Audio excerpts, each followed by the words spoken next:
अळूवडी ही महाराष्ट्रातील पारंपरिक आणि लोकप्रिय असा पदार्थ आहे। अळूवडी तयार करताना आज आपण एक खास असं साहित्य वापरणार आहोत आणि बेसन पिठाचा अजिबातही वापर करणार नाही आहोत।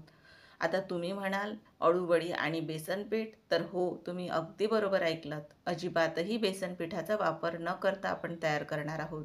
ते खास साहित्य काय आहे? चला तर मग रेसिपीला सुरुवात करूया। तर त्यासाठी इथे मी अळूची पाने घेतलेली आहेत। आता सध्या पावसाळा असल्यामुळे अळूला कोवळी लुसलुशीत अशी पाने आलेली आहेत। तर ही अशी कोवळी पाने घ्यायची। याचा थोडा देठाचा भाग मी आधीच काढून घेतलेला आहे। आता पाने स्वच्छ अशी धुवून घेतलेली आहेत सुरुवातीला। आता ते एखाद्या कॉटनच्या कापडाने आपल्याला स्वच्छ अशी पुसून कोरडी करून घ्यायची आहेत, म्हणजे त्याला पाणी राहायला नको। आता मी राहिलेली इतर पाने बाजूला ठेवणार आहे आणि या पानाचं सर्व पाणी सुरुवातीला पुसून घेणार आहे। याच पद्धतीने राहिलेली इतर जी पाने आहेत ती सुद्धा पुसून घेणार आहे।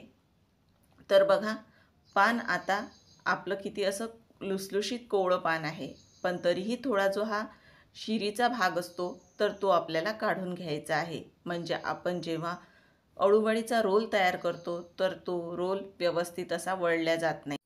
अगदी हलक्या हाताने आपल्याला सुरीने याचा फक्त जेवढा निघेल तेवढा भाग काढून टाकायचा आहे, कारण पाने सध्या कोवळी अशीच आहेत। जास्त मी जाड मोठी पाने घेतलेली नाही, त्यामुळे जास्त असा भाग शिरीचा आपल्याला काढायची गरजसुद्धा पडणार नाही। इथे बघा, एवढा भाग निघालेला आहे। याच पद्धतीने राहिलेली सर्व पाने मी तयार करते। आणि आता बघा, आपण हे तयार केलेलं पान असं पोळपाटावर घेऊन यावर हलकंसं लाटणं आपल्याला फिरवून घ्यायचं आहे, म्हणजे जो काही शिरीचा भाग आहे तो लाटण्याने पूर्ण एकसारखा असा तयार होईल। तर बघा, आपण जेव्हा लाटणं फिरवून घेतो तेव्हा ते पान अजूनही सॉफ्ट तयार होतं। तर आता इथेच सरळ करून तुम्हाला दाखवते मी। चुरगळून दाखवल्यानंतर बघा, त्याच्या ज्या शिरा आहेत त्या पूर्ण अशा नरम झालेल्या आहेत, त्यामुळे पान अजिबातही चिरल्या जात नाही। तर बघा, हे पान तयार झालेलं आहे।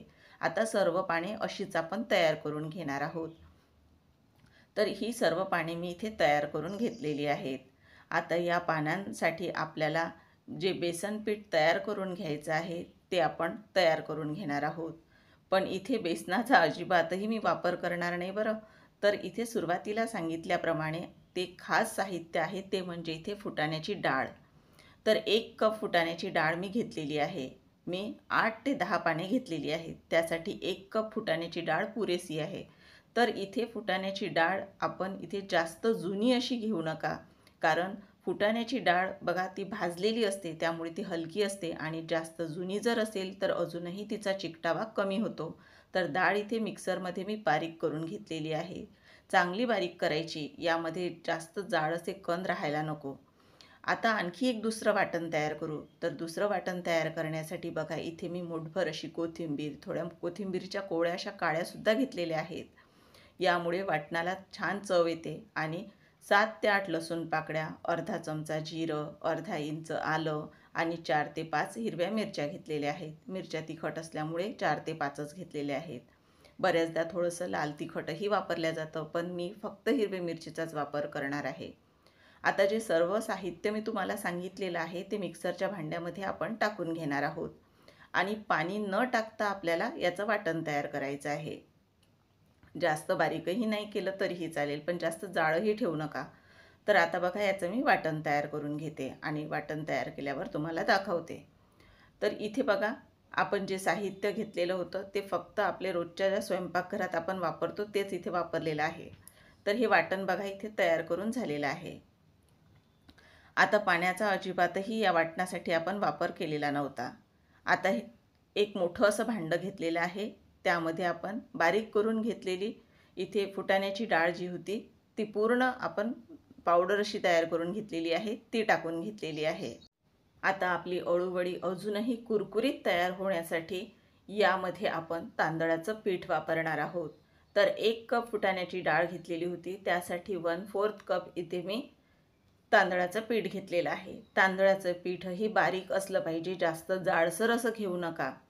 तर इथे तांदळाचं पीठसुद्धा मी टाकलेलं आहे। बऱ्याचदा अळूवडी काय होते, सुरुवातीला तर ती कुरकुरीत होते, पण आतला जो भाग असतो तो थोडा नरम राहतो, तो कुरकुरीत होत नाही। किंवा अळूवडी थंड झाल्यानंतर तिचे तुकडे पडायला सुरुवात होते. तर ह्या अशा गोष्टी टाळण्यासाठी आपल्याला काही ज्या महत्त्वाच्या टिप्स आहेत त्यासुद्धा लक्षात ठेवायच्या आहेत. तर इथे आपण जे अळूवडीसाठी वाटण तयार केलेलं होतं हिरव्या मिरचीचं, कोथिंबीरचं, ते आपण टाकून घेणार आहोत.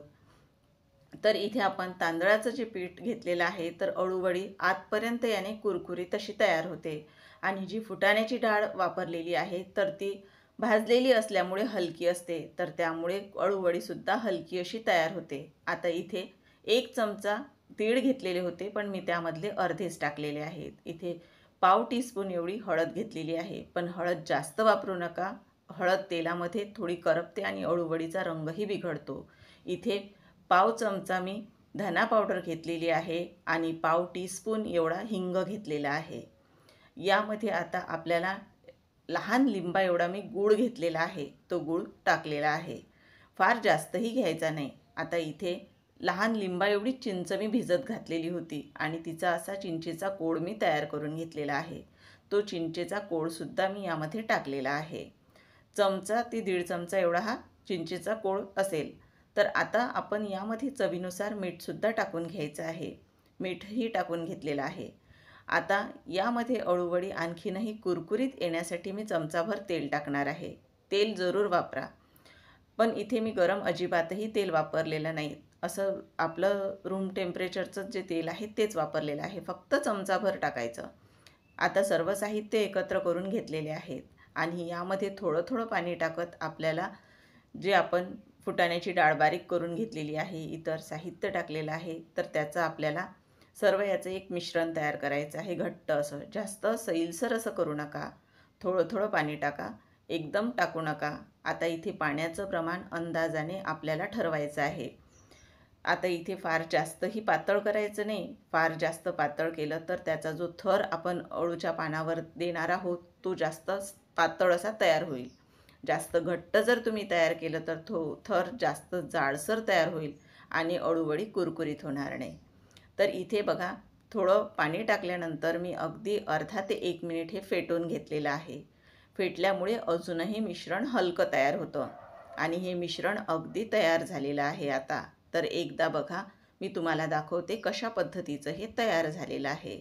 जास्त सैलसर नाही किंवा जास्त घट्टसर असंही नाही. अगदी तुम्ही भज्यांचं तयार करता त्या पद्धतीचं तयार करायचं. आता खाली मी असा एखादा कापड असेल तर तोही टाकला चालेल, पण मी एक पेपर टाकून घेतलेला आहे आणि त्यावर असं अळूचं पान उलटं करून घेतलेलं आहे. त्यावर आता आपल्याला तयार जे मिश्रण केलेलं आहे ते थोडं थोडं करत सगळीकडे लावून घ्यायचं आहे. अगदी सुरुवातीच्या टोकापासून तर शेवटच्या टोकापर्यंत एकसारखं असं मी लावून घेतलेलं आहे. आता पूर्ण लावून झाल्यानंतर यावर आपल्याला या पानापेक्षा थोडं छोटं पान घ्यायचं आहे, म्हणजे एकसारखा असा आपल्याला रोल तयार करता येईल. ह्या छोट्या छोट्या ज्या गोष्टी आहेत त्या आपण जर लक्षात ठेवल्या तर व्यवस्थित असा हा आपला रोल तयार होतो आणि अळूवडीसुद्धा कुरकुरीत आणि अगदी परफेक्ट अशी तयार होते. तर इथे बघा, याला कडेनेही मी पानाच्या लावून घेत आहे व्यवस्थित असं, म्हणजे अळूवडी खाताना सगळीकडे एकसारखं असं हे मिश्रणाची चव लागायला पाहिजे. आता परत यावर बाजूने दुसरं पान ठेवून घेतलेलं आहे. आता तुम्हाला रोल कितपत मोठा करायचा आहे त्यानुसार पानं ठेवत जायची आहेत. पण इथे 3 ते 4 पानापेक्षा जास्त पाने ठेवू नका, कारण सुरुवातीला काय होते, अळूवडी तळल्यानंतर ती बाहेरची ज्या 2 लेअर आहेत तिच्या त्या कुरकुरीत होतात, पण आतल्या ज्या लेअर असतात त्या नरम राहतात. तर तसं होऊ नये यासाठी इथे मी 4 पानंच ठेवून घेतलेली आहेत. आता पानांच्या दोन्हीही बाजूनी आपल्याला दुमड मारून घ्यायची आहे आणि खालच्या बाजूनेही अशीच दुमड मारून या तिन्ही बाजूंवर आपल्याला मिश्रण लावून घ्यायचं आहे. म्हणजे रोल आपला वाफवताना अजिबातही उघडायला नको किंवा तळून घेत असताना अळूवडी अजिबातही तेलामध्ये सुटायला नको. त्यासाठी व्यवस्थित असं आपल्याला तिन्ही बाजूने मिश्रण लावून घ्यायचं. आता याचा आपल्याला रोल तयार करून घ्यायचा आहे. बघा, रोल अजिबातही आपला असा सैलसर आपल्याला करून घ्यायचा नाही. यामध्ये अजिबातही हवा राहायला नको. एकसारखा घट्टसर असा हा रोल तयार करून घ्यायचा. आणि बघा, हा रोल आपला तयार करून झालेला आहे. आता थोडा हलक्या हाताने प्रेस करून घ्यायचा किंवा पेपरवर सुद्धा असा रोल करून फिरवला तरीही चालेल. बघा इथे मी 2 रोल तयार करून घेतलेले आहेत. आता हे रोल आपल्याला वाफवून घ्यायचे आहेत. आता आपल्याला हे रोल वाफवायचे आहेत. त्यासाठी आधीच पाणी गरम होण्यासाठी मी ठेवलेलं होतं.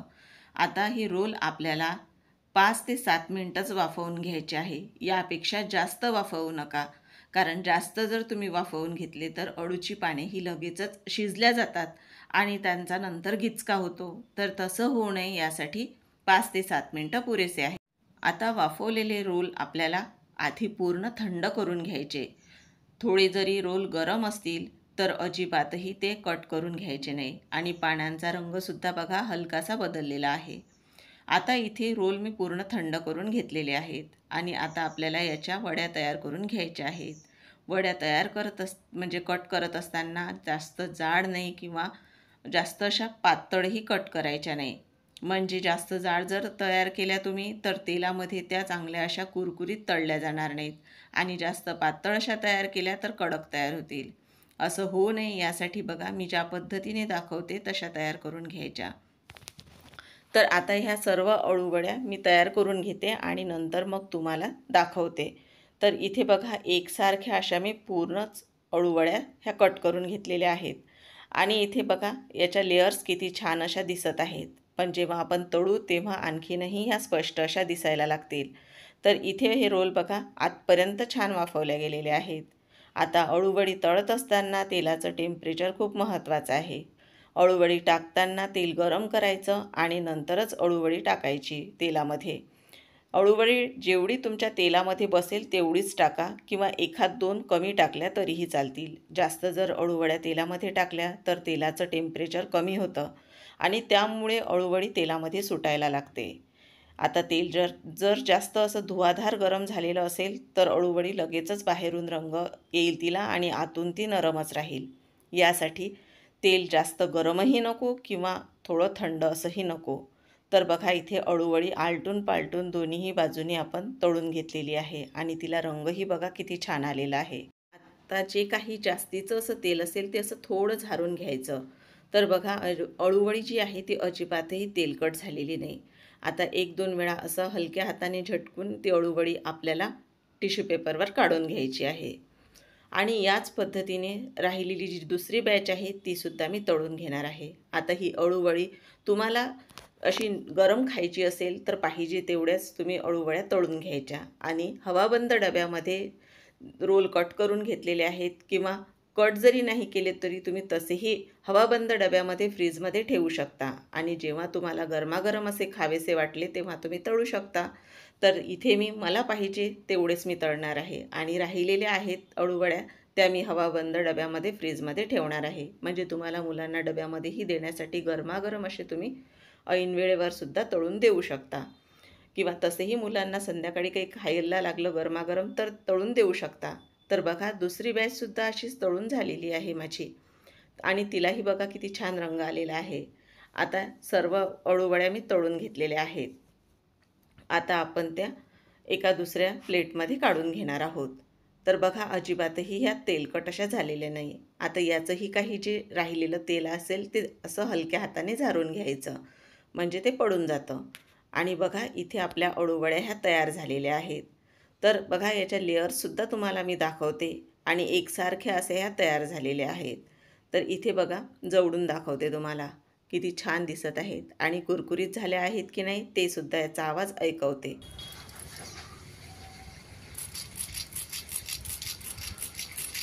तर बघा इथे आपण जे साहित्य वापरलेलं आहे म्हणजेच फुटाण्याची डाळ, तर त्या डाळीने किती छान कुरकुरीत अशा ह्या आपल्या अळूवड्या तयार झालेल्या आहेत.